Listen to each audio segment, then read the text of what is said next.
ngi ziar ñëpp di leen remercier bu baax a baax nag si koor gi tàngaay bi ngeen taxaw fii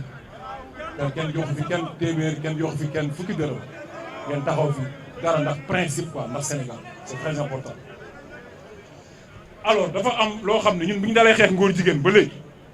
mosuñu gis koo xam ni dafa leeral ak ngóor jigéenam wane ko ba mu leer parce que bu ngeen seetee coow li ko indi ci diggante Cheikh Oumar Diagne ak Djibril War dafa wax Cheikh Oumar Diagne ne ko dinaa la def comme jigéen mais góor buy def góor comme jigéen mooy góor jigéen en réalité c'est-à-dire bu ngeen seetloo en réalité dafa confirmer ba pare di gën a leeral nekk ngóor jigéen si looloo doy waar te nit ñi bàyyiwuñu ko xel. léegi nag man dafa am message boo xam ne vraiment lu jar a bàyyi xel la lu Sénégalais yi war a xam muy explication bi dafa bari quoi communication bi xam nga Sénégal nangam Sénégal shérif boo xam ni waa ji nee na si benn faux shérif bu sant Diallo saaga na olof yi dara fekk ko ci saaga deri ñuul yi benn sëriñ bu sant Sall xam nga bu dëkk Louga saaga na chrétiens yi dara fekk ko si parce que dañuy défendre góor jigéen wala ñu ànd ak Macky Sall c'est-à-dire chaque jour ñu ngi expliquer injustice ñun depuis combien d'années depuis 10 ans ñu ngi ñuy tëjee tijji ndax loo xam ne jaay doole la quoi ci pouvoir bi ni muy dox léegi li des mooy xam nga lan la layam yi gi daam ngooj di wax ñun ñu ngi koy def te rendre ci compte te dama wax maa ngi koy commencé ci man ñun ñëppay layam nag waa ànd sam jukko yi ñu ngi layam yi ñun ñëpp a ngi layam parce que layam bi mënul wees góor jigéen dem ba am fitu sañ-sañ ñu taxaw wane ngóor jigéenam ci média ba noppi am fitu taxaw di porter plainte kilifa gu tolli Cheikh Oumar Diagne ci koy xeex ngóor jigéen ñun ñu taxaw ba tey di wax rek quoi. léegi nag sama message du gudd quoi li may wax mooy Macky Sall day bàyyi Cheikh Oumar Diagne dans loolu teel a samedi c'est-à-dire lundi bu Cheikh Oumar Diagne génnul kaso bi moom après mardi ak mercredi moom lu mu dégg ci buntu palais bi wala lu mu gis buntu palais la ñuy wax wala assemblée nationale ak ñun la wala place de l'indépendance ñun la c'est-à-dire duñ ko tàggu amul communication amul ay lettre déclaration amul dara dañ koy defee ni ñu ko bëgg a defee soit dina ko bàyyi mardi wala lundi dina bàyyi Cheikh Oumar Diagne wala ñun ñëpp nañu jàpp ñu dem ndogoog Cheikh Oumar Diagne ci kaso bi wan ko ni ko du wér loolu dafa man message doon laay wax quoi donc képp ku pare pour manifester man nit bëgg moom pare nañ moom ñoom moom waxatuñ ko moom man ñi ci des ñoom a jaaxal képp koo xam ne pare nga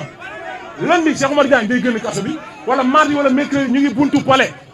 wala place de l'indépendance wala assemblée nationale ana ñoom ñoo pare loolu voilà donc kon incha allahu rabbi prochaine manifestation bi mardi la wala mercredi lañ koy def te lañ koy defee buntu palais présidentiel wala ñu def ko place de l'indépendance wala buntu assemblée nationale jërë ngeen jëf. mbokk yi li ñu dal ñun ñii yàlla teguñu ko de coono bi Sénégal yi di dund yoonu yàlla nekku ci waaw yàlla wax na ci alxuraan ni peuple bu jóg pour soppi mbir yi yàlla jàppale leen ñu soppi ko man foofu lay teg sama message ginnaaw bi ma nuyoo kilifa diine yëpp nuyu xalifa généraux yi nuyu imaam yi ak nitu daara yi di wax ni combat bii ñuy mëne combat wu génération la du combat wu diine encore une fois mais combat wu génération la Frantz Fanon disait chaque génération doit dans une relative opacité découvrir sa mission, la remplir ou la trahir. mbokk yi Thomas Sankara da daan wax ni ce que les élites ne font pas pour le peuple le fera pour lui-même. amuñu droit di bàyyi réew mi jàpp otage réew mi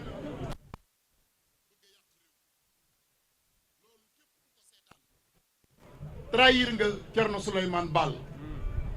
képp ku ko seetaan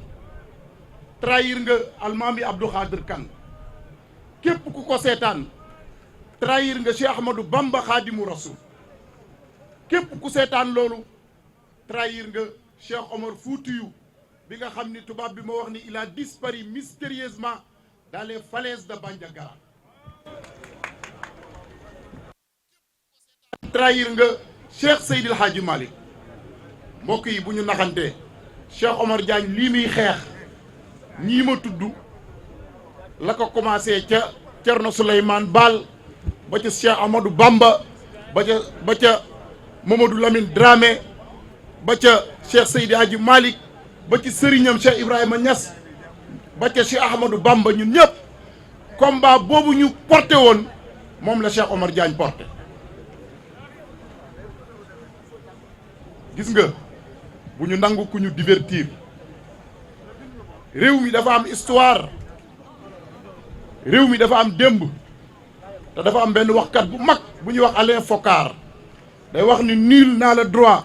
d'effacer une page de l'histoire d'un peuple car un peuple sans histoire c'est un monde sans âme. mbokk yi réew mi dafa am taarix arab di wax ni at taarixu yatakarrar l'histoire se répète. tey ñi jàppoon Serigne Touba exilé ko génne ko réew mi def ko résidence surveillée ñooñu tey ñoo teg loxo Cheikh Omar Diagne bu ñu naxantee bu ñu kenn divertir. tubaab day wax ni l'ami mon ennemi c'est mon ennemi ñun benn ennemi lañ am mooy képp koo xam ni da ngaa collaborer ak tubaab yi bëgg ñoo indil agenda LGBT. kon bu ñu kenn divertir wax naa ko korog ci conférence de presse bi ñun amuñu problème ak ay nit ñun défendre ñu ay nit ay cause la ñuy défendre te loolu yonent bi sallallahu alayhi wasallam moo ñu ko sant yonent bi sallallahu alayhi wasallam moo ñu wax ni unsur axaaka zaliman aw mazluman sa mbokk jullit na nga ko dimbali bu tooñee ak buñ ko tooñee sa mbokk jullit na nga ko dimbali bu tooñee ak buñ ko tooñee Cheikh Omar Diagne même bu dee dañoo jàpp ni dafa tooñ ñun suñu devoir la ñu taxaw ci wetam te bu ñu paree ci Cheikh Omar Diagne ci ñun ñi lañ jëm kon bu ñu naxante bu ñu nangu ñu dugal ñu ci affaire tarixa bu ñu nangu ñu dugal ñu ci affaire religion ñun Sénégal amuñu problème boobu man mii taalibe Cheikhu Tidiane la waaye dama gëm ni kenn Serigne Touba man la doon liggéeyal loolu laa gëm parce que Cheikh Ahmadou Bamba xaadimu rasul biñ koy génne fii li mu wax leer na de an akuna shafi'an lil qawmi an akuna shafi'an lil qawmi wa an akuna xaadiman lid dawmi kon képp kuy njabootu yonent bi rek Serigne Touba yow la doon xeexal yaa ngi dégg Seydi Hadji Malick bi muy taxaw fii di wax tubaab bi naan ko ala himmati fajal ilahi aliyatan li an sirtu xurran xaalisan kulla wijhati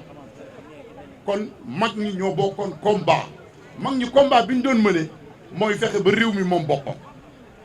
moom la Lat Joor doon xeex moom la almaam yëpp doon xeex moom la sun maam yi doon xeex ñun nag amuñu droit di mujjee pousse bi mu réer nañu taxaw temm pour wane ni képp koo xam ni am nga relation ak góor jigéen yi nga wax ko mu leer wax ko mu leer man damay wax ñaari nit lay lancer benn message Djibril War asgor buñ ko tuumaalee day génn waat mbokk yi bu ngeen fàttali ko Ousmane Sonko biñ ko tuumaalee dafa génn waat daan ni billaahi wallaahi tallaahi liñ may tuumaal laaluma ci mais Djibril War génnal waat ni doo góor jigéen rek boo waatee ni doo góor jigéen rek ñun moom dootoo dégg ku tudd Djibril War tudd góor jigéen ñaareelu nit bi xam nga mooy kan Mamour Diallo génnal waat ni audio yi du yow mais asgor day waat Lat Joor korog bi muy génn di dajeeg tubaab bi mag ñi nee nañ sëriñam daf ko listixaaral ni ko xeex bi baaxul bul dem mu ne ko tourné wees na mag ñi dañ daan xas asgor day xas kon ñaar ñii tey dañoo am droit génn waat ni liñ leen di tuumaal laaluñu ci dara ki jiitu mooy Mamour Diallo audio yi Adji Sarr yi mu ngi toj dëkk bi Mamour Diallo génnal waat ni audio yi sama yoon nekku ci ñaareel ba mooy Djibril War génnal waat ni man duma góor jigéen yaa ngi dégg li ma gëm Cheikh Omar amuñu droit seetaan ko te man maa ngi ak benn liste boo xam ni amagun naa fukki imam yoo xam ne bindu nañ ba noppi ñoom li ñuy xaar rek mooy xam fu mbir mi di mujj bu dee libéré nañ Cheikh Omar ñu dellu ci sunu daara dellu ci sunu jàkk waaye bu dee libéré wuñ ko ñun dinañ wër réew mi yëpp wax réew mi ni leen Cheikh Omar góor jigéen yi ñoo ko jàpp liste bi mu ngeen man imam bu bëgg a bindu rek ñëwal ma bindu parce que ñun xam nañ ni ñuy xeexee yonent bi salaay sallam moo ñu jàngal ni ñuy xeexee kon maa ngi santaat bu baax activiste yi di leen encourager di gëm ni yéen bu ngeen fi nekkul woon ñu jaay réew mi waaw yéen activiste yi il faut ngeen taxaw tem gëm ni réew mi amuñu droit di ko bàyyee way politique yi moo xam pouvoir wala opposition nag réew mi ñëpp a fi yem même pied d'égalité réew mi réewu valeur la réewu moral la réewu éthique la maa ngi encore une fois di lancer un appel solennel monsieur le président de la république di la wax ni yow yaa am intérêt ci libérer Cheikh Omar Diagne parce que boo ko bàyyiwul ñun xam nañ ni ñuy xeexee te yonent bi moo ñu jàngal nu ñuy xeexee te ñu ngi jëm ci élection yoo xam ni ñun ku ñu waxal di ñu déglu kon bàyyil Cheikh Omar Diagne mu ñibbi bàyyil Cheikh Omar Diagne mu dem këram parce que méritowul fi ñu ko teg méritowul place boobu réew mi nag ñun ñoo ko bokk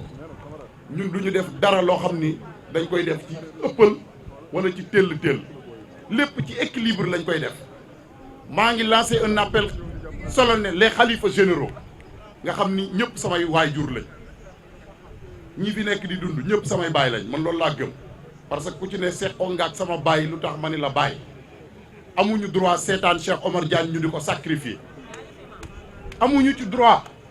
Cheikh Omar yéen lay liggéeyal Serigne Mountakha yow la Cheikh Omar di liggéeyal Mbacké Serigne Babacar Sy Mansour yow la Cheikh Omar di liggéeyal Cheikh Mahi Niass yow la Cheikh Omar di liggéeyal waaw église bi yéen la Cheikh Omar di liggéeyal parce que réew mi réewum valeur la arab yi dañuy wax ni innamal umamul axlaaqu ma baqiyat wa in hum zahabat axlaaquhum zahabu waaw woykatu arab bi dafa wax ni askan yi seen jikkoo leen fi bàyyi bu fa jikko ju rafet jógee dara desatu réew mi am na ñoo xam dañu préférer garder seeni valeur te valeur yooyu def ci bokk ngóor jigéen amul place ci réew mi ngóor jigéen amul place ci réew mi libérez Cheikh Omar libérez Cheikh Omar libérez Cheikh Omar encore une fois maa ngi santaat ñëpp di ndokkeel suñu mbokk catholique yi ci seen feet yi di ñaan ñun jullit ñi tamit ñu boole ci ñaan xam ni combat bi dëgg base bi mooy ñaan ad du'aa silaaxul mu'min ñu ñaanal Cheikh Omar taxawu ko pour mu dellu ci njabootam